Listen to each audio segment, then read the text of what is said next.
Buenas tardes con todos. Mi nombre es Eduardo Morán, de la Facultad de Ciencias Administrativas y Económicas FACIADE de la UIDE. En nombre de nuestras autoridades de la universidad les doy la más cordial bienvenida al ciclo de conferencias virtuales denominado Webinar FACIADE 2021. El día de hoy con el tema a tratar es encadenamiento productivo y financiamiento. En la FACIADE estamos comprometidos con la educación de calidad, por lo que presentamos un evento de muy alto nivel con panelistas expertos en el tema, quienes nos hablarán sobre sus experiencias y nos compartirán conocimientos brindando propuestas. Estoy seguro que será de gran utilidad. Les recuerdo que para seguir este evento se lo retransmitirá en Facebook Live en la cuenta de FACIADE UID. Quiero agradecer a nuestros patrocinadores Merchambanza y Cámara de Agricultura Zona 1. Y con el fin de que el evento se desarrolle sin inconvenientes, les quiero dar algunas recomendaciones. Mantener los micrófonos y las cámaras apagados durante la sesión. Pueden escribir sus preguntas al chat de Zoom o al chat de Facebook y evitar, obviamente, compartir la pantalla. Empezamos con el webinar, encadenamiento productivo. Primeramente, vamos a leer el CV de nuestros panelistas. Nuestro primer panelista es Rodrigo Gómez de la Torre.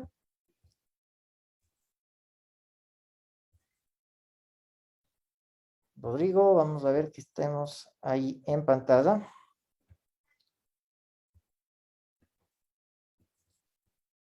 Rodrigo, si nos ayudas, ahí estamos. Aquí estoy.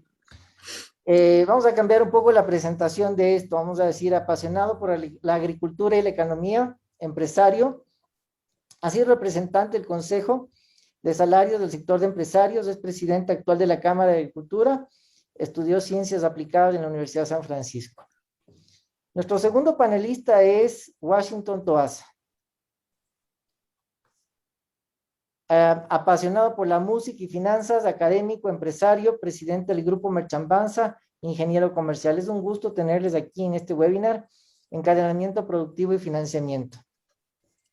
Bueno, empecemos. Así es que la idea es, empecemos con Rodrigo. Rodrigo, ¿qué es el encadenamiento productivo? Eduardo, qué gusto, Washington. Gusto saludar también a todos los quienes nos acompañan en el webinar. Pues un fraterno saludo. A ver, cuando hablamos de las famosas cadenas, es una palabra que hemos utilizado mucho. Muchas veces nos olvidamos de visualizar qué es una cadena. Una cadena es una serie de eslabones que se interconectan. Entonces, cuando hablamos de encadenamientos productivos, hablamos precisamente de la interconexión de los diferentes eslabones. Si hablamos de agricultura, están la provisión de los insumos, está la semilla, está el agricultor, que es el que siembra, pero también están los transportistas, también está la empresa que compra o el mercado que compra el producto, o si nos vamos un poco más allá, a toda la estructura para que ese producto que se está generando en el campo pueda llegar al plato de alguien, pueda llegar al consumidor final, que puede llegar, si hablamos de papas, como digo, como producto nativo o como producto ya procesado a través de un puré, a través de algunas cosas. Eso es lo que se entendería como encadenamientos productivos. Washington, vamos a complementar esto. ¿Cómo financiaríamos ese encadenamiento? A ver, buenas tardes con todos. Gracias por la posibilidad de compartir, de conversar con Rodrigo, tan distinguido empresario de dilatada trayectoria y en esta universidad prestigiosa. Así es que, gracias, Eduardo. Mi perspectiva va a ser la perspectiva del mercado de valores, que es donde se ha desarrollado básicamente mi actividad profesional. Y desde ese punto de vista, la bolsa de valores, el mercado de valores, tiene opciones que pueden justamente financiar una cadena productiva. Es que esto resulta súper interesante, algo novedoso, el poder financiar a los eslabones, a varios eslabones de la cadena. Normalmente, ¿qué es lo que se ha hecho hasta el momento? Una empresa tiene un proyecto, quiere desarrollarse, etcétera. Esa empresa hace una emisión en la bolsa, consigue los recursos y ejecuta el proyecto. Pero existe un mecanismo que posibilita que varias empresas entiéndase en los términos que estamos conversando, varios eslabones puedan financiar un proyecto conjunto. ¿Cuál sería el mecanismo? Y aquí me voy a permitir compartirles un esquema, nada más para que podamos guiarnos, entenderlo mejor, de mejor manera. Así es que deme un segundo. Aquí está. ¿Se está mirando ahí una diapositiva? Sí, se ve sin problema, ¿sí? Ya, chévere. Entonces, fíjense ustedes, aquí en el costado izquierdo de su pantalla tienen unos actores que se llaman originadores. Y aquí he puesto eslabón 1, eslabón 2, eslabón N. ¿Qué es lo que se pretende decir con esto? Que sí, realmente se puede financiar a una cadena completa. No solamente pensar en financiamiento de una empresa en particular de manera aislada, sino que este concepto de encadenamiento puede ser sustentado mediante el mecanismo de una titularización de activos. Nada más para refrescar un poco el tema, acordémonos que una empresa se puede financiar, ¿no es cierto? Tenemos nuestro balance, tienes activos, pasivos, patrimonio. Nos podemos financiar con deuda en el pasivo, con patrimonio emitiendo acciones, pero también podemos financiarnos con activos. Y eso es la titularización, financiamiento con activos. Entonces, ¿qué podríamos hacer, por ejemplo, aquí en este esquema? En primer lugar, tenemos un proyecto conjunto. Ya no es solamente de uno de los eslabones, ya no es de una sola de las empresas. Aportamos este proyecto a un fideicomiso que se va a llamar vehículo emisor y se aportan estudios, autorizaciones, permisos, todo lo que haya todo lo que se pueda aportar, ventas futuras conjuntas del proyecto, para que alguien, venga un administrador y administre este fideicomiso y en base a ese fideicomiso emita unos títulos que se van a vender en la bolsa, que pueden ser inversionistas privados, que pueden ser inversionistas públicos, entiéndase el Estado, y esa sería la única participación, más adelante hablaríamos de esto, del Estado. No le queremos, no es necesario, más que no le queremos, no es necesario que intervenga en otras partes. Los inversionistas entregan los recursos al fideicomiso y el fideicomiso desarrolla el proyecto, ¿no es cierto? El proyecto que toda la cadena ha diseñado. Se desarrolla el proyecto y se explota el proyecto. Se explota el negocio, hablemoslo en general. Y una vez que estamos en el desarrollo del proyecto, explotando el proyecto, pues vamos pagando a los inversionistas y una vez que hemos terminado de pagar a los inversionistas, todos los activos regresan a cada uno de los eslabones y los flujos se liberan. Sin embargo, eso no significa que el esquema de negocio que se armó para lograr financiamiento tenga que deshacerse. Al contrario, con la experiencia, con el conocimiento ganado del hacer en vivo los temas, más bien estos se fortalecerían e incluso podrían ampliarse. Esta podría ser una propuesta de financiamiento. Muy Quisiera interesante. Y la acotar idea es algo. ampliar un poco más el tema. Rodrigo, ¿qué entendemos más para profundizar en esta idea del eslabón? Ahí es justamente lo que me parece interesante este esquema, porque cuando nosotros planteamos un sistema de financiamiento para la producción de algún producto, puede ser el que sea, usualmente estamos viendo cómo entregamos el dinero para la siembra de ese producto, a la cosecha, todavía en campo, ya hay que cubrir esos créditos. Sin embargo, cuando tú te interrelacionas a través del crédito con diferentes eslabones, tú puedes dejar de, y esto puede sonar un poco raro, pero dejar de sembrar y comenzar a producir.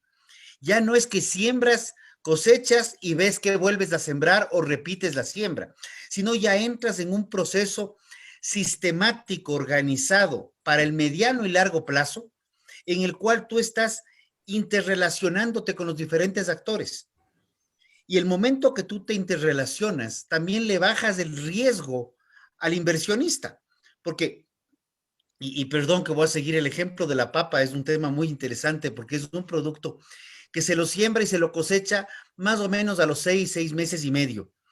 Se llama suerte de papas, porque una siembra puede ser un boom que sea espectacularmente buena económicamente hablando, o puede ser una pérdida total.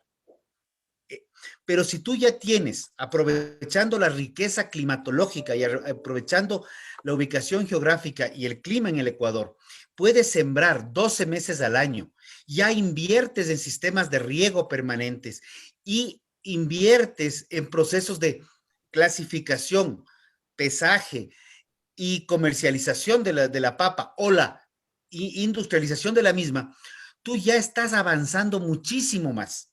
Y uno de los principales problemas que han tenido y que se ha tenido históricamente en el Ecuador es el financiamiento para proyectos productivos, porque para siembras siempre ha habido la plata a un interés carísimo, pero usualmente el Banco Nacional de Fomento, actual Ban Ecuador, sí ha podido poner el dinero.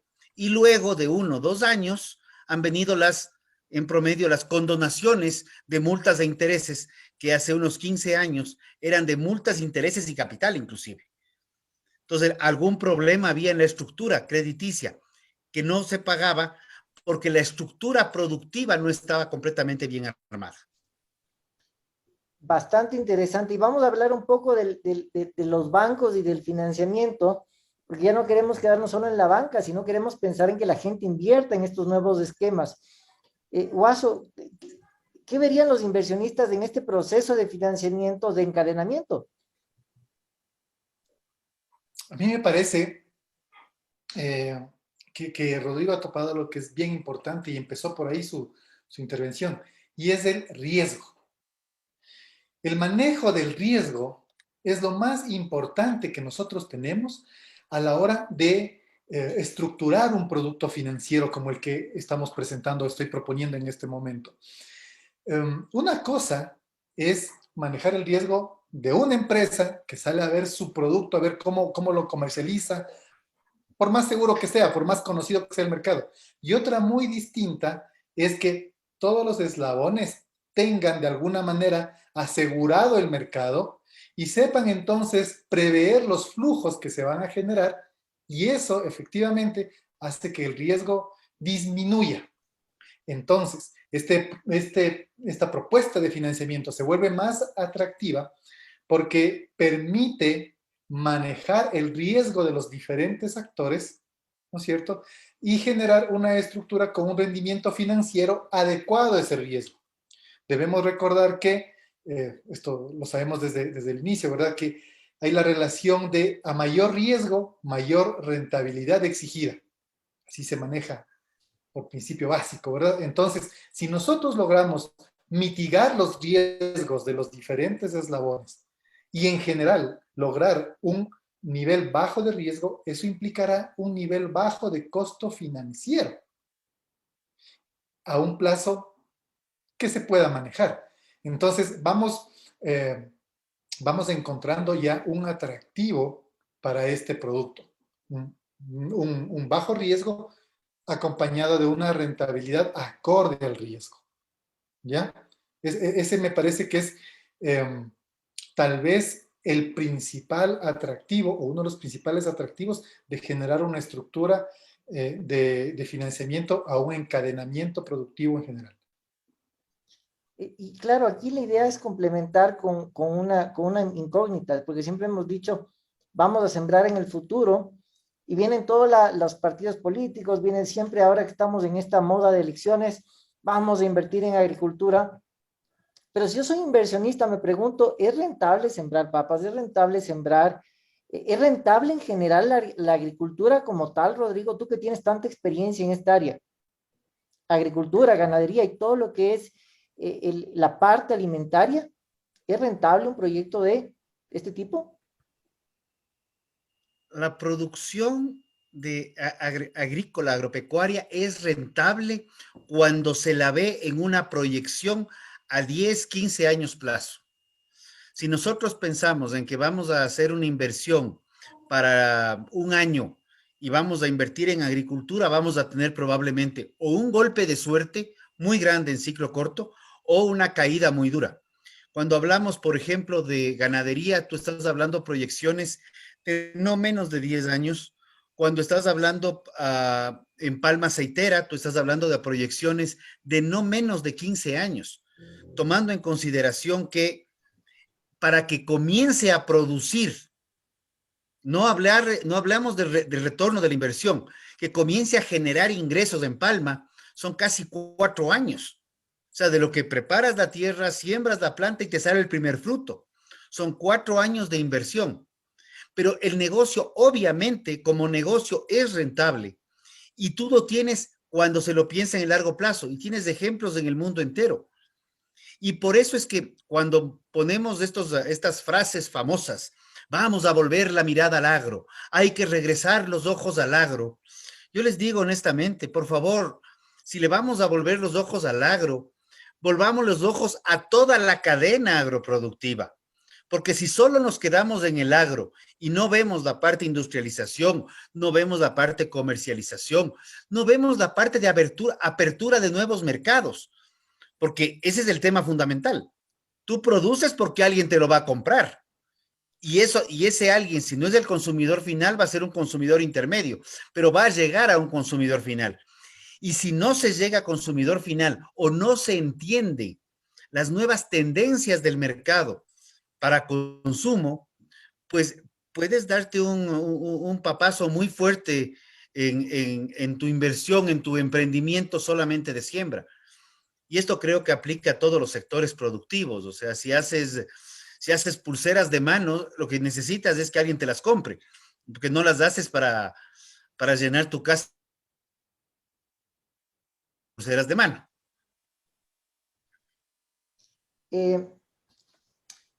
Claro, ahora sí pensando en toda esta época, pero solo quería complementar un poco y me voy un poco a replicar la pregunta.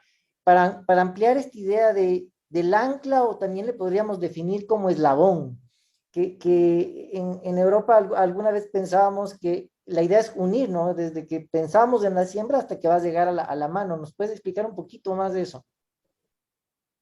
A ver, creo que ahí hay dos aspectos. Aquí se llaman empresas ancla. En el mundo entero realmente. Entonces, tú tienes una empresa que es la que ya tiene un posicionamiento de mercado. Preferiría no dar nombres de empresas, pero tú tienes una empresa que ya está posicionada en el mercado y ya tiene su puesto. Entonces, esa empresa regresa, en vez de ir a buscar comprar productos de manera aleatoria, ya va consolidando proveedores fijos con normas y reglas claras, y lo ideal es que de las mayores utilidades que la empresa genera haya un valor compartido hacia los productores. Lo que pasa en Europa es se da la vuelta en cambio. Ahí son los productores que a través de cooperativas productivas se juntan para producir olivas, por ejemplo. Entonces tienen los árboles, producen, tienen la tierra, ellos mismos se hacen cargo de forma organizada de hacer la recolección, hacer el transporte, el procesamiento y llegar a mercados finales. En América hay muchos ejemplos muy buenos. Uno de los ejemplos más interesantes en el sector lácteo es la cooperativa Dos Pinos en Costa Rica, que ha dado grandes resultados. Hay Soprole, está en Chile o otras en Argentina. En el Ecuador el proceso cooperativo no ha sido algo que haya despegado mucho por varias razones, pero en este momento puntualmente, con la nueva ley de economía popular y solidaria, la ley mismo prohíbe la integración de actividades económicas. Entonces, los productores ya no pueden comercializar o ya no pueden dedicarse a la transportación de sus productos, porque la ley lo prohíbe, lo cual es un absoluto sinsentido. Y más bien, cuando tú tienes este tipo de cooperativas, algo que viene de la mano, y Washington en esto puede reforzar de mejor forma, tú tienes ya los fondos comunes, en donde todos los productores aportan con un valor pequeño, pero que se hace un gran fondo porque es mucha gente, para poder consolidar investigación, inversión, inclusive créditos hacia la misma cooperativa.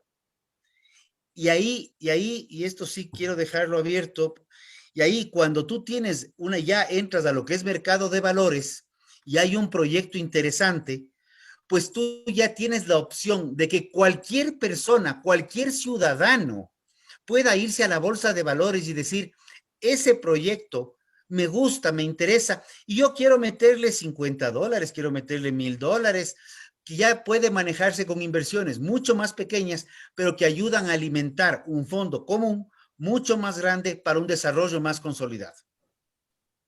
Y perfecto, que creo que Washington nos puede complementar muchísimo. Washington, la idea es Efectivamente. este Perdón. fondo anclado a empresas. Explícanos un poco más. A ver, efectivamente, a medida que Rodrigo nos iba explicando, sí, en mi cabeza se iba armando un fondo colectivo de inversión que realmente está amparado en la ley de mercado de valores y que podría hacerse. Y más o menos lo esquematizo a ver si lo podemos transmitir. Imagínense ustedes 3, 4 de estas empresas anclas que denomina a Rodrigo. Fuertes, posicionadas, con músculo económico, que sean las promotoras de un fondo de inversión. Es decir, que aporten una parte de dinero, no todo el dinero, ni siquiera es necesario que aporten la mayor parte, sino que aporten un dinero semilla, vamos a ponerlo en este sentido, pero más que eso, su conocimiento del mercado, su experiencia en el negocio de agricultor, agroindustrial. Esto es lo más importante que van a aportar estas 4 empresas que nos estamos imaginando en este momento.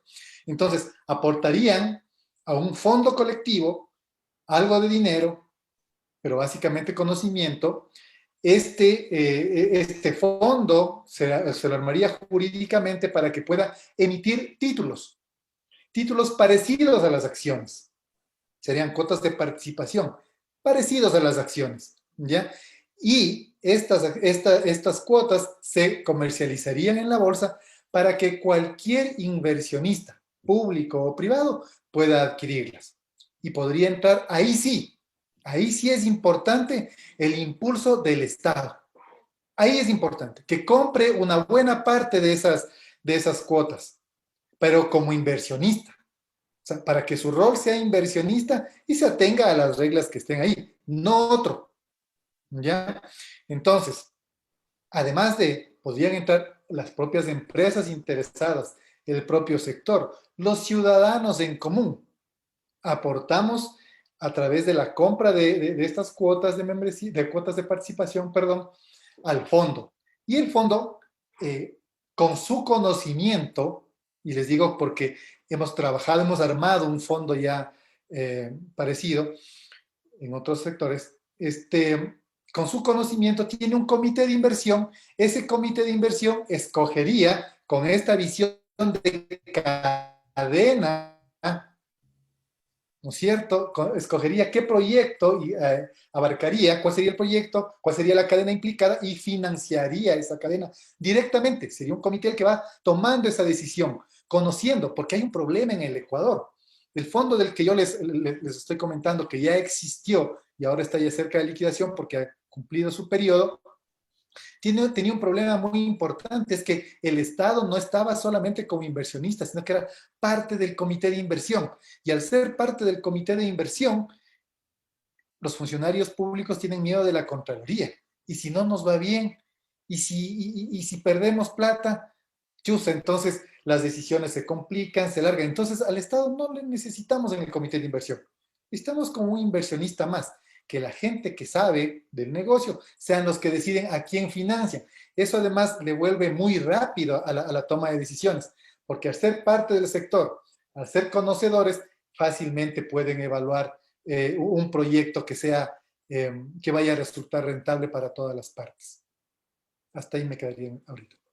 A mí me parece bastante clara la idea del Estado, pero preguntémosle a Rodrigo, él creo que tiene mucho más criterio y más crítica sobre la participación del Estado. A ver, yo creo que ahí has jugado con 2 palabras entre criterio y crítica. El Estado debe ser un facilitador. Y cuando tú tienes lo que Guacho explicó, alguien que está preocupado de ver el funcionario del momento, si se invierte o no se invierte, deja de ser un facilitador y pasa a ser un complicador. Entonces, y hablo aquí sí por experiencia personal.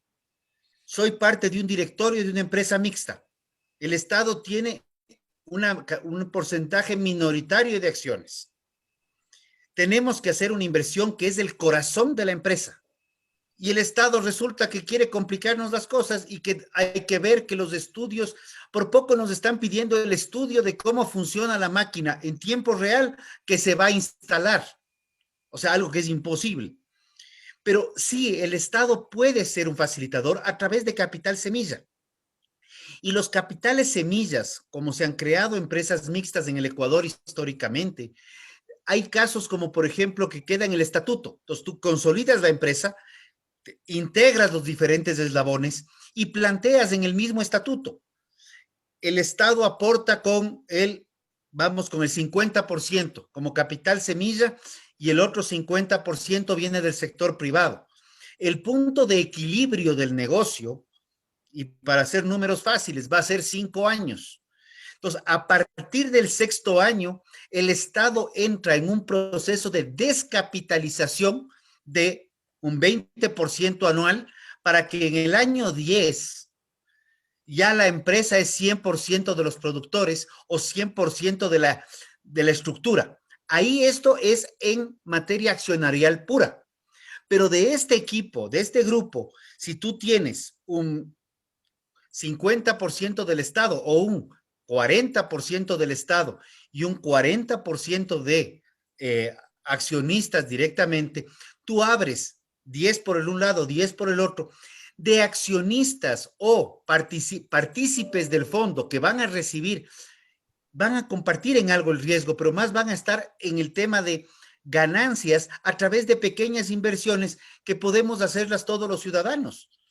En el Ecuador era muy común hace muchos años, por ejemplo, comprar algo de acciones de una empresa o de un banco y las acciones de Grupo La Favorita, por ejemplo, siguen siendo muy cotizadas.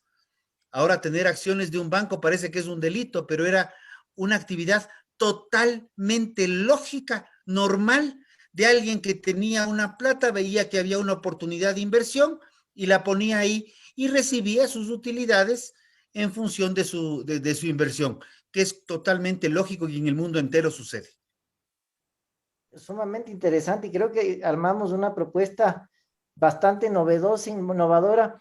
Y creo que el Ecuador está lleno de propuestas. La idea es ponerlas en práctica y ver cómo hacemos que este país se vaya desarrollando cada vez más. Eduardo, perdón que interrumpa ahorita, pero muchas veces lo que sucede es que muchas propuestas del sector privado llegan a manos de algún funcionario, de algún ministerio de turno.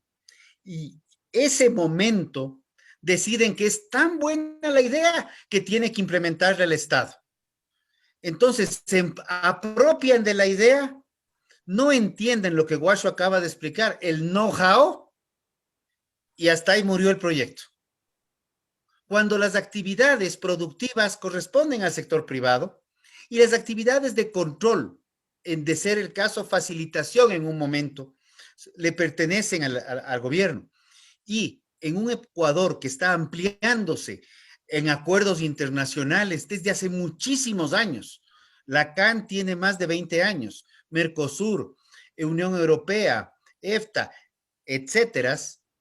Tú lo que haces es buscar tener una homologación normativa, tener reglas que más o menos apliquen a todos los países que son socios comerciales. Y en vez de verles como amenazas, le ves como socio y comienzas a trabajar de la mano, como lo está haciendo Perú con Chile, o Perú con Colombia, o Chile con México en este momento en temas de Alianza del Pacífico. Y me parece muy interesante. La idea es complementar eso con esa oportunidad de inversión. Y claro, Guacho, ¿no te parecería que sería más, es una mezcla de también pensar en esa inversión en el futuro a través del mercado de valores, ¿no? Y de hecho, muchos de los mercados más desarrollados tienen mercados de derivados de semillas y demás, que es algo que todavía deberíamos trabajar aquí. ¿Qué te parece? A ver, sí, me parece interesante el tema. Yo quisiera retomar solamente un poquito a las propuestas que vamos desarrollando hasta ahorita y luego abordo lo que tú señalas. Respecto de la titularización, que cuando son varios los que hacen este proceso, se denomina titularización sindicada, y del fondo colectivo. tenemos que tener claro que el vehículo para operativizar esto es un fideicomiso. Estamos dentro del mundo fiduciario. Y eso le da una ventaja importante a todos los actores que están involucrados en ese proyecto. Porque en el contrato de fideicomiso se establecen absolutamente todas las reglas de cómo van a operar cada una de las partes involucradas, ¿ya? Entonces, se elimina en buena manera algo que creo que es, o sea, tal vez nuestra peor característica como ecuatorianos, la viveza criolla, ¿ya? Y ahora que estamos viendo la falta de transparencia. El fideicomiso es muy importante porque establece los roles y obligaciones de cada uno de ellos. Obligaciones, derechos, etcétera, de cada uno de ellos. Y eso es ley. O sea, y quien administre el fideicomiso no tiene la discrecionalidad para aplicar o no aplicar eventualmente una norma cuando se tenga que ser aplicada, sino que simplemente, sin juicio, tiene que aplicarla, porque eso es lo que conviene a todas las partes. Entonces, de esa manera, todos, incluyendo los inversionistas, saben exactamente a qué atenerse cuando entran en esa inversión. Por eso es que al Estado le resultaría muy atractivo jugar solamente como inversionista con un capital semilla en cualquiera de las dos figuras. Sabe a qué atenerse, sabe cuáles son las reglas y lo más chévere para el Estado es que el momento en que ya no quiere permanecer en esa iniciativa, vende las participaciones en bolsa. Punto. No hay que hacer ningún nuevo contrato, no hay que hacer ninguna valoración, pongámonos de acuerdo para que se vaya el Estado, para que los sagrados intereses de la patria no se... No, simplemente evaluará, le conviene el precio, vende, si no le conviene todavía permanece. Entonces son razonamientos mucho más ágiles que permitirían una entrada y salida de este actor importante solamente en esa parte. Respecto del mercado de derivados, sí, es importantísimo. Y nosotros vemos que básicamente los mercados internacionales que están en el mundo agrícola y de derivados, de commodities, etcétera, perdón, de commodities, se han desarrollado básicamente porque existen mercados derivados que lo que nacen como idea primigenia es poder garantizar el flujo futuro de las empresas que hacen agricultura, de las empresas que venden commodities, etc. Entonces, primordialmente esos mercados nacieron para eso, para garantizar un flujo. ¿De dónde viene la garantía de flujo? Para garantizar el precio. Entonces son contratos que me establecen hoy el precio al que voy a vender en el futuro. De esa manera yo puedo prever cómo voy a trabajar, cuál va a ser mi margen, etcétera, qué tengo que hacer para llegar a cumplir eso, y se minimizan los riesgos. Entonces, esa sí sería, ese es un tema obligatorio, un must que debe cumplir el Ecuador para desarrollar el mercado agrícola industrial. Sí deberíamos encaminarnos hacia allá. Entiendo, conozco que existe una bolsa de productos en el Ecuador. Realmente no he llegado a conocer cuál es el nivel de actividad de esa bolsa. Entiendo que es bastante marginal, pero ese sí es un rol importante que debe ser llenado, debe ser cumplido por una bolsa realmente, por un mercado que ponga en contacto directo a compradores y vendedores que logren acordar precios a futuro. Unimos mercado, unimos inversionistas con ese financiamiento de la cadena y la idea es que vamos a ir pensando en el producto hacia el consumidor o lo que también podrían llamar en Europa from farm to fork. ¿Qué opinas de eso, no, Rodrigo? Es mucho más interesante porque ahora estamos uniendo todo y garantizando toda la línea de un proceso que va desde el pensar, como tú decías, consumir hacia consumir antes de sembrar. No sé si nos puedes ampliar la última parte para ir un poco cerrando todo esto que está muy interesante y vemos que se nos está pasando el tiempo bastante. ¿Qué nos dice Rodrigo? A ver, lo que nos está diciendo Washo y está hablando de futuros es eso. en Chicago tú tienes la bolsa de futuros en donde se negocia el precio de los granos principalmente, ¿ya? Granos, leche en polvo, se negocia el maíz, el trigo, la cebada, es donde calculas y dices, esto es lo que más o menos va a producir, porque las condiciones climáticas nos dan esta proyección de precio con respecto y datos de siembra. Eso es fundamental.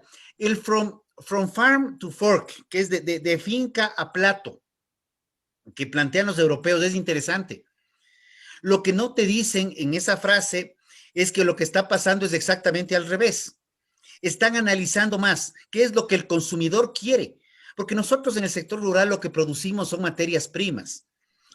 Producimos leche, producimos papa, producimos trigo, cebada, legumbres, hortalizas. Cuando llegan al plato es que se convierten en alimento. Al plato me refiero al consumidor final. Entonces, en ese momento es que tienen el precio. Y la idea es que ese precio tenga una coherencia hacia atrás, porque sí hay distorsiones en la cadena. Pero cuando puedes estructurar la visión desde qué es lo que requiere el consumidor, qué es lo que se está produciendo, y tener dentro de lo privado, esto es un trabajo entre privados, una articulación para ver cómo potenciar mercados para en función de mejorar consumo, mejorar mercados, poder invertir más en producción y productividad, generas una solución a los problemas.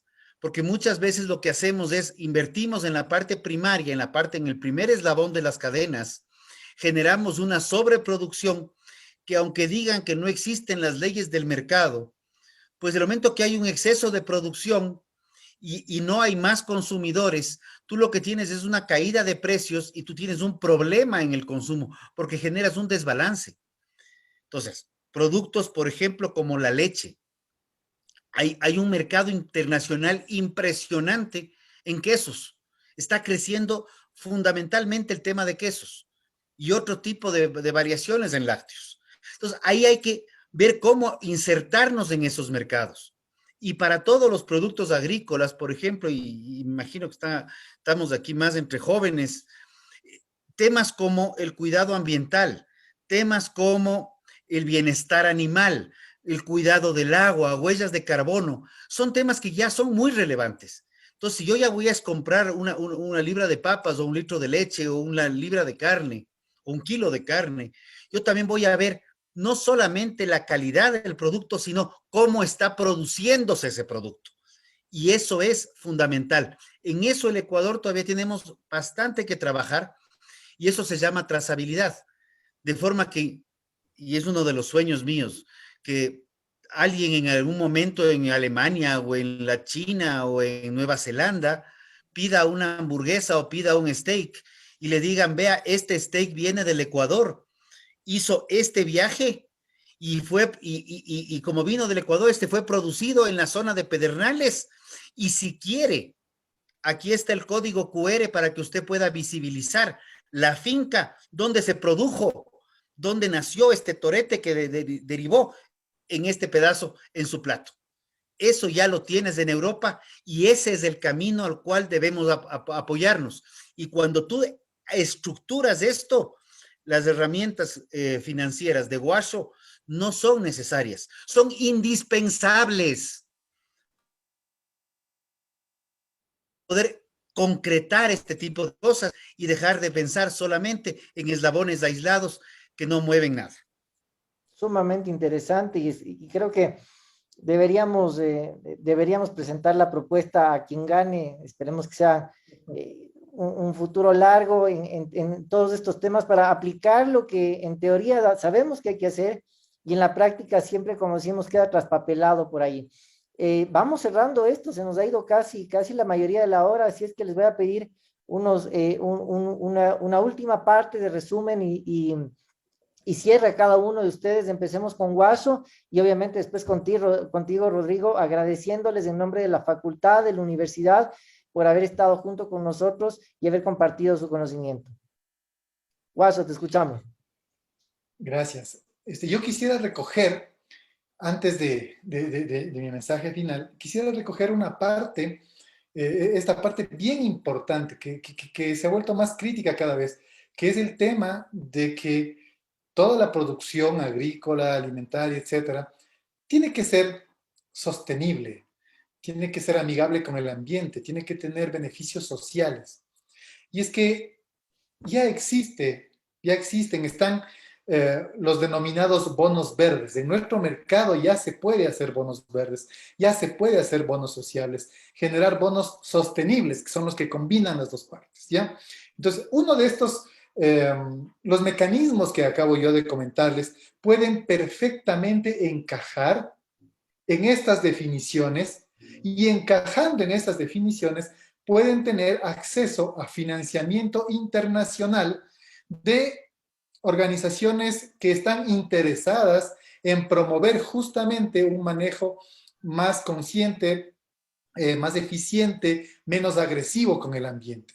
Entonces, y además, estas instituciones tienen muy claro que para que los proyectos verdes, denominémoslo así, que están detrás del financiamiento, de la estructura financiera que se presenta, requieren de largo aliento, por lo tanto están dispuestos a financiar a largo plazo, que es una de las falencias más importantes que tiene nuestro país.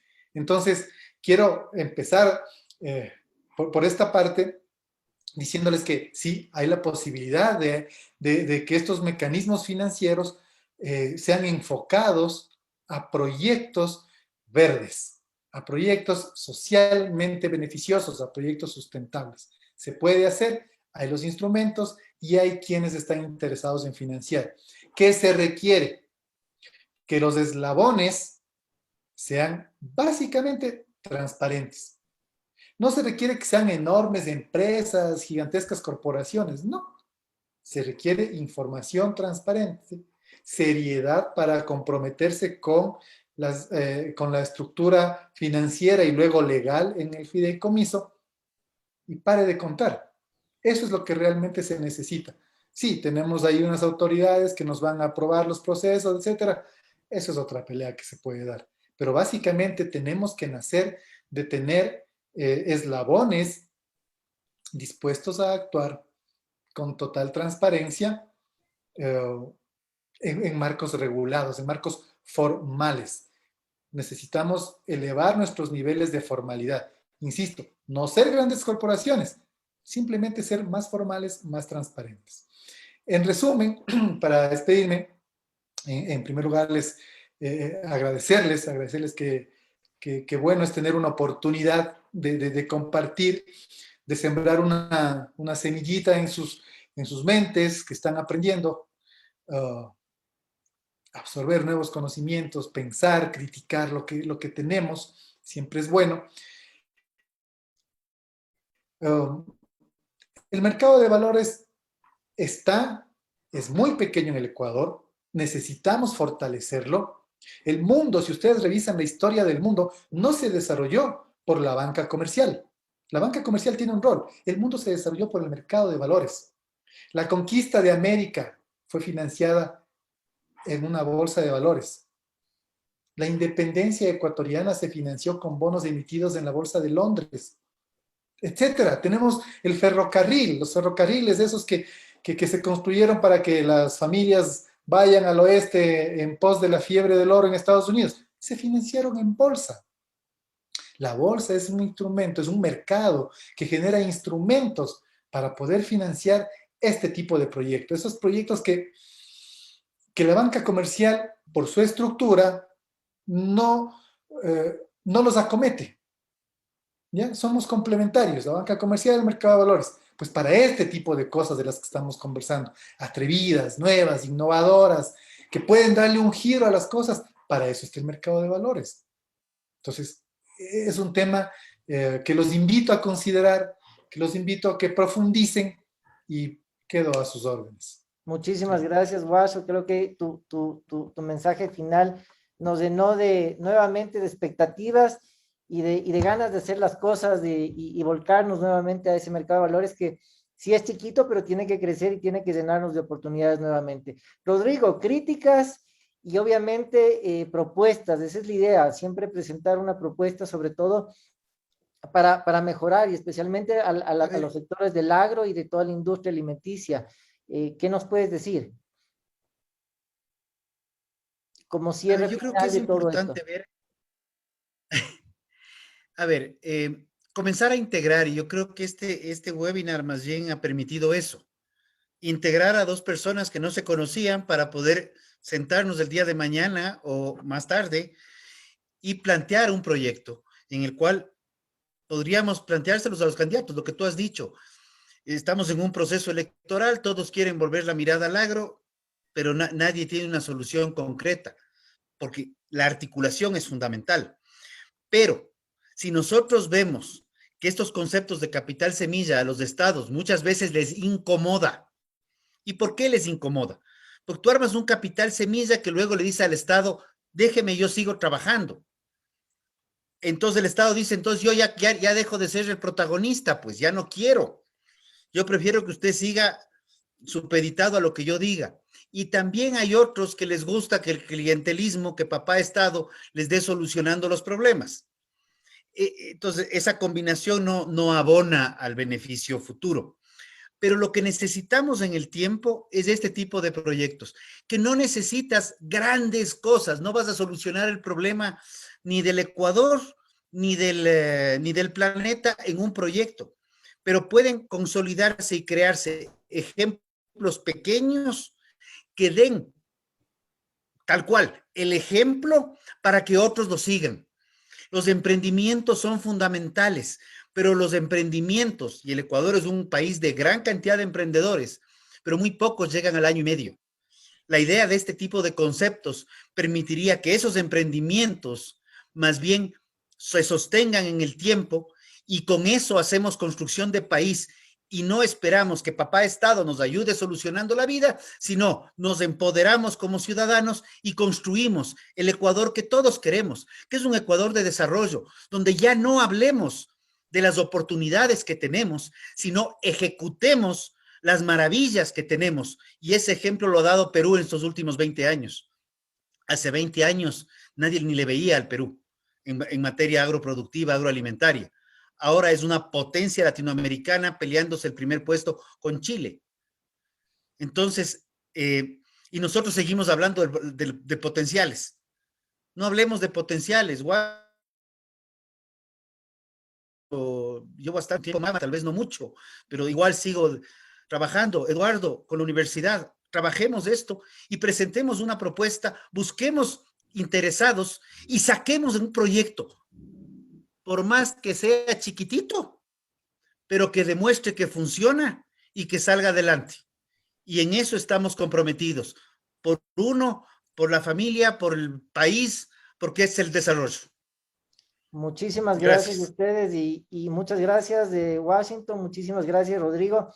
Nuevamente comprometidos con esta propuesta, con la idea de trabajar juntamente entre lo que deberíamos unir que para el desarrollo que es la economía, la academia y hacer que el Estado obviamente escuche y nos dé un poco más de apertura.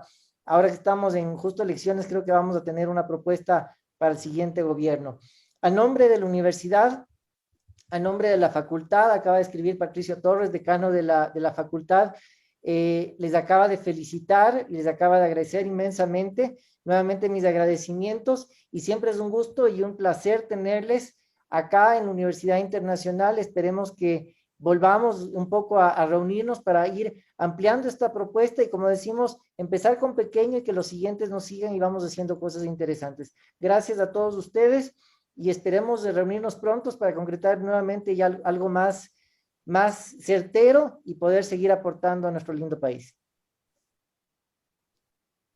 Gracias. Un gusto con todos. Hasta Gracias. luego. Hasta Un pronto. abrazo, una buena tarde. Igualmente, una buena tarde.